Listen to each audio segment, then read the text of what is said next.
আমি যাবলৈ বিচাৰোঁ আৰু নিশ্চয় এই সন্দৰ্ভত আমাৰ সভাপতি মহোদয় ভূপেন বৰা ডাঙৰীয়াই বহুত সময়ত নিজৰ কথাখিনি ব্যক্ত কৰিছে যিখিনি কথা আমি নিজৰ ভিতৰত আলোচনা কৰিছোঁ সেইখিনিয়ে কথা তেওঁলোকে ৰাজহুৱাভাৱে সাংবাদিকসকলৰ জৰিয়তে কথাখিনি কৈছে আমি বিচাৰোঁ যে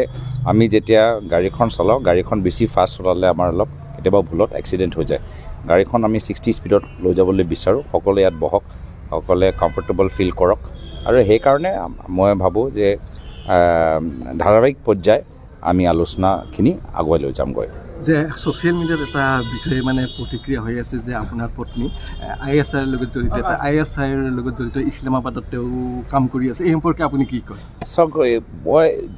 যোৱা মোৰ যোৰহাট লোকসভা নিৰ্বাচনত মোৰ নিৰ্বাচনৰ প্ৰায় একমাহ আগত এইবোৰ চব কথা এনেধৰণৰ কথা এইবোৰ চব নহয় নতুন নতুন কথা লাগেতো নিৰ্বাচনত সেই সময়ত বেলেগ বেলেগ ধৰণৰ কথাবোৰ ওলাইছে যে বিদেশৰ ছোৱালী কিয় বিয়া কৰিলে অসমৰ ছোৱালী নাপালে নেকি খুৰাৰ লগত কিবা ভাল আছে নে কিবা বেয়া আছে নে এনেকুৱা বহুত কথাখিনি চব অপপ্ৰচাৰ কিন্তু নিৰ্বাচন সময়ত স্বাভাৱিক সেই নিৰ্বাচনৰ একমাহ আগতে প্ৰকাশ হ'ল আৰু তাৰ ফলটো যোৰহাটৰ ৰাইজে দিলে এইবাৰ দেখিছোঁ বিজেপি দলৰ ভিতৰত নতুন ভয় নিৰ্বাচন অহা বিধানসভা নিৰ্বাচন এক বছৰ পিছত আছে এতিয়াৰ পৰাই অপপ্ৰচাৰ আৰম্ভ কৰিলে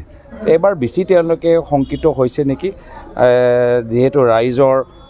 তেওঁলোকৰ প্ৰতি মোহভংগ হৈছে তেওঁলোকে গম পাইছে যাৰ ফলত পঞ্চায়ত নিৰ্বাচন পাতিবলৈ তেওঁলোকে সাহস কৰা নাই এটা পিছত এটা তেওঁলোকে কাৰণ দেখাই আছে আৰু মই ভাবোঁ বিশেষকৈ